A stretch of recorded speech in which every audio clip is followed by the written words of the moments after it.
Hello, I am 36 years old and my wife is 38. We met when I was a third-year student and she was a fifth-year student.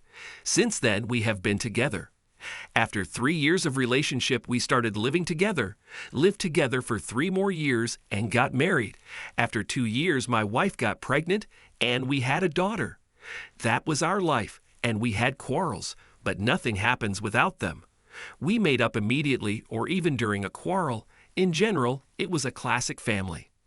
I went to work after the institute, then to another job and began to grow in his career, eventually earned a nice house. We did a decent renovation there and moved in.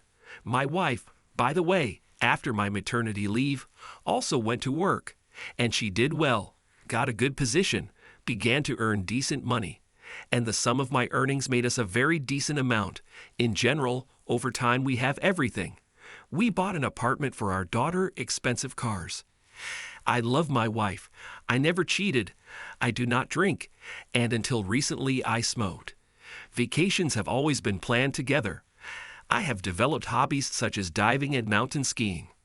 My wife refused to go scuba diving on the grounds that she was afraid, but she took up skiing. That's pretty much how we lived, planning vacations, making money, and spending it at our pleasure. My wife's job was connected to foreign business, and she was often visited by colleagues from abroad to negotiate. A little over a year ago, I began to notice that when these colleagues flew in, my wife stayed much longer than she had years before, but I didn't pay much attention to it. In the evening, before going to bed, my wife began to receive some messages by telegram or WhatsApp, and I noticed one peculiarity when the colleagues flew in from abroad. The messages did not come in the evenings. A couple of times when she went to sleep, I checked my phone, but all messages were cleaned up. For example, I exactly caught that the phone beeped at 23 to 10. After she fell asleep, I checked her phone and did not see the message after 7 p.m., none of the chats. And then came the moment when suspicion finally settled in me. Once again, she came home late, at 10 p.m., and I joked, "Did you see your lover?" I had never seen such frightened eyes, but when she saw me smiling, she smiled and looked away, saying that I was a fool. On top of everything else, she also sometimes flew abroad to her colleagues on a return visit. And then one day I could not stand it and put on her phone program Spy, allowing commands by SMS or from a private office to manage your cell phone. I could record my surroundings, take pictures with the camera, and send it all to my personal account.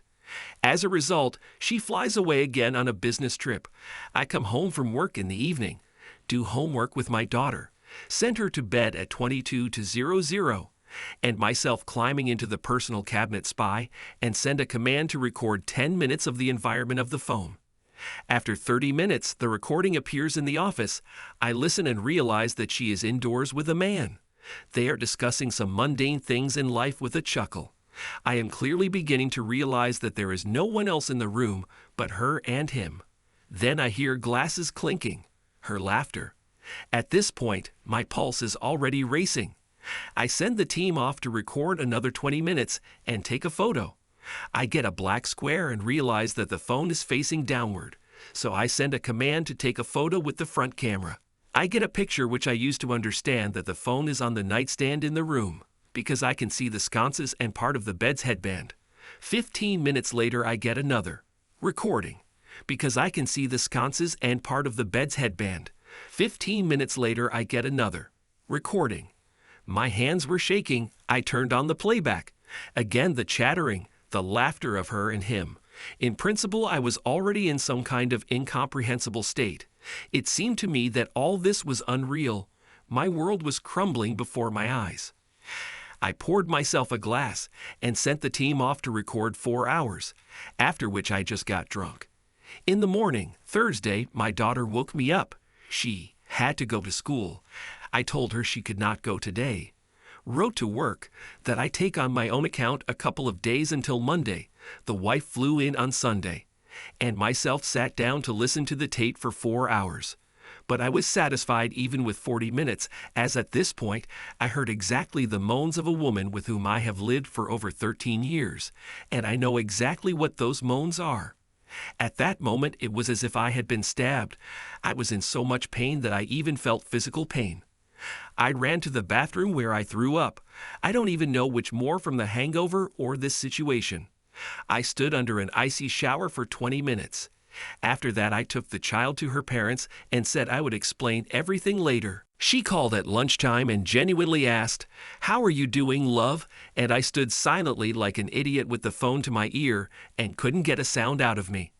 After she asked me a second time, I pulled myself together and said that everything was fine, referring to the poor connection. I said I was sick and would stay home for a couple of days and took my daughter to her grandmother. That day was the most difficult for me. I sought hell. I did not find myself. I did not know where to put myself and what to do in general. My head was so noisy that I could not hear my own thoughts. I sat on the couch and roared like a girl. Then came the rage, then apathy. But the more I discharged my emotions, the easier I became.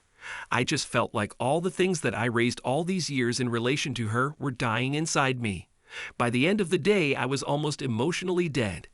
In the evening, I went back into my personal office and started sending commands to my phone. I was getting pictures, sometimes from my bag, sometimes from my desk. Came back tapes on which it was heard that she is somewhere in the restaurant, and there are a lot of them, apparently really with his colleagues. And in the evening, the most interesting thing began. Again, the phone on the bedside table, again his and her voices, only now, without moans. And then I couldn't take it anymore and called. She picked up the phone at about the fourth ring, and I could hear her panting. I asked her what exactly was wrong. Why was she breathing like that? The answer, the elevator at the hotel broke down, and I walked up the stairs to my room. I chatted with her for literally a minute. It was unbearably difficult, keeping my voice calm and not shaking. Told her I was okay and that I was going to bed, wished her sweet dreams and hung up. And myself sent the command to take a quick series of photos with the front camera. Here she made a mistake. When she finished talking to me, she put the phone not on the nightstand, but on the bed next to me, and the front camera began to send slightly crooked, but generally understandable photos of half of her body with the view upwards, that she is sitting naked in a horsewoman's pose on another, body with her head tilted back. And then came the sound recording of the same familiar sounds of a wife that any husband would know very well what she was doing right now. That was my last straw.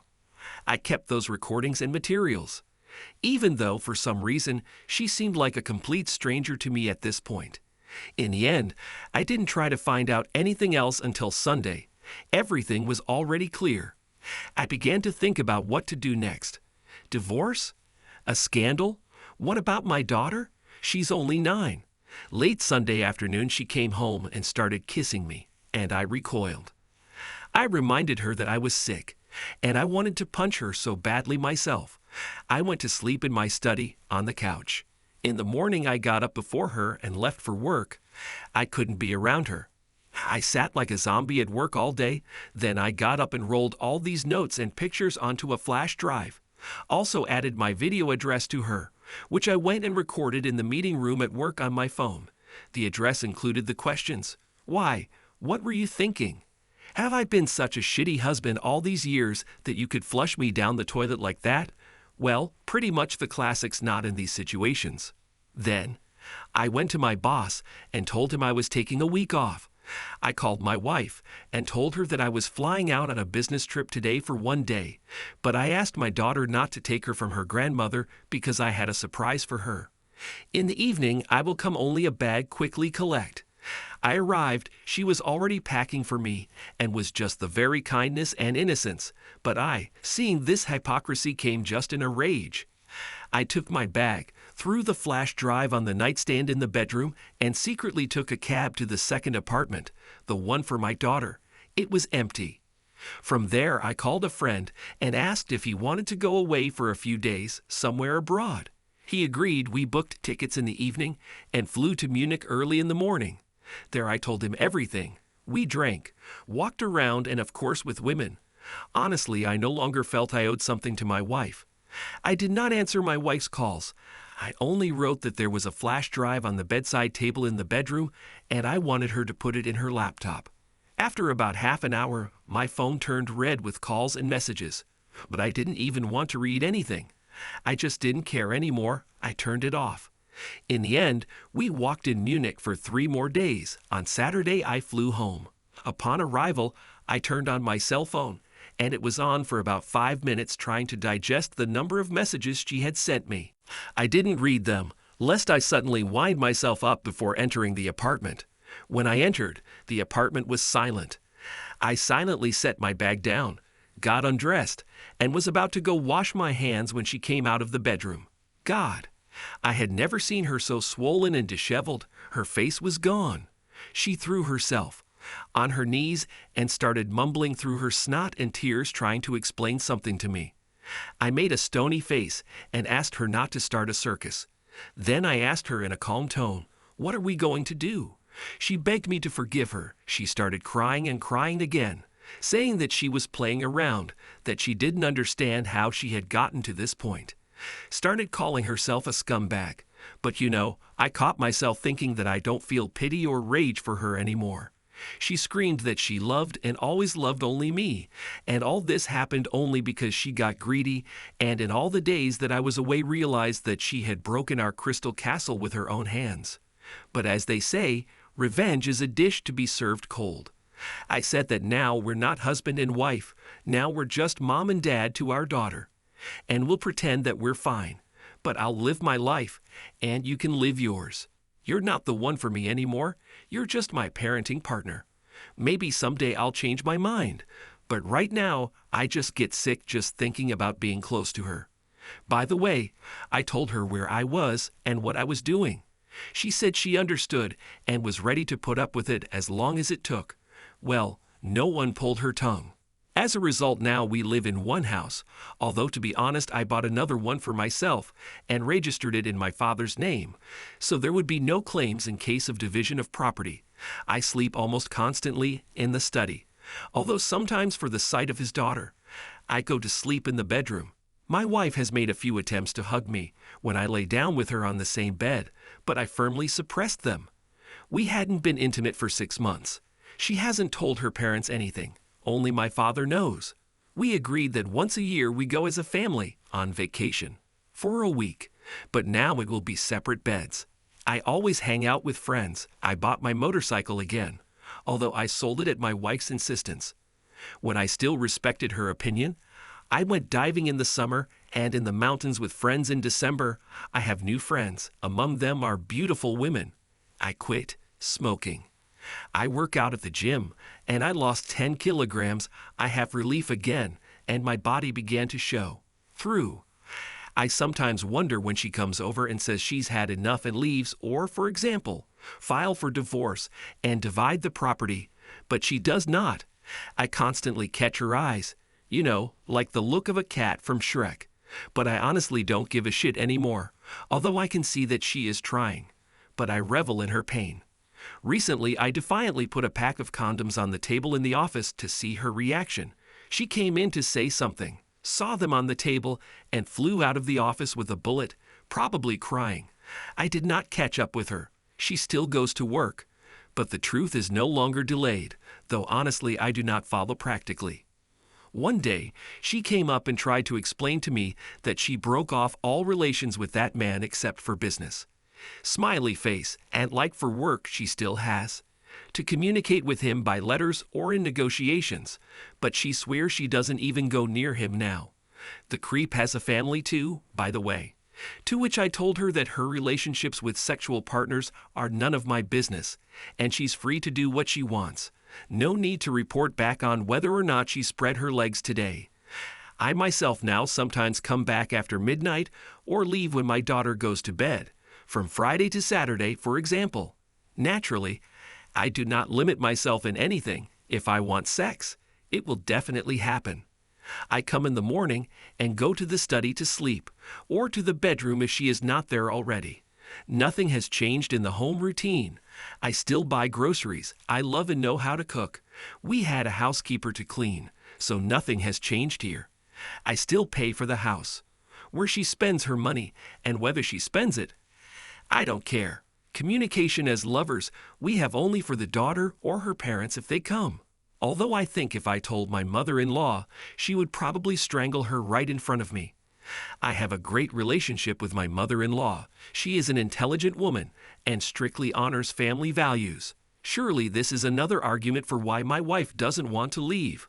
Apparently she's afraid of my mother, because my mom will definitely ask, "What the hell is going on?" And I'm not going to lie. The only thing I sent her now with personal requests, reasoning that it was necessary to pick up a lover from the same country and city, and then she would have an assistant and 5 hours of flight. In general, I bitch at her as much as I can, and I like it so much. Yes, I may be a monster now, but it is a monster she herself has created. And you know I just am amazed by her stubbornness and patience. It's for me like a red rag for a ball. I wonder how much more she will be able to endure. And don't give me that "she's the mother of your child" blah, blah crap. When she gave herself to that gal, she didn't care too much. 6 months traveling around on business trips or here in the city, spreading her legs without thinking about her daughter or her husband. No comments. Every time I think my armor cracks, I remember the day I learned everything, what I experienced then, and I let go. I get granted again. So this is how I live now. My daughter is fine for her. We are great parents. I still do homework with her in the evenings. Mutual friends don't know anything. Maybe when I get tired of testing her or realize I've had enough, I'll turn off bastard mode and sit down to talk to her. But not now, not now. Thanks to everyone who took the time to listen to today's stories.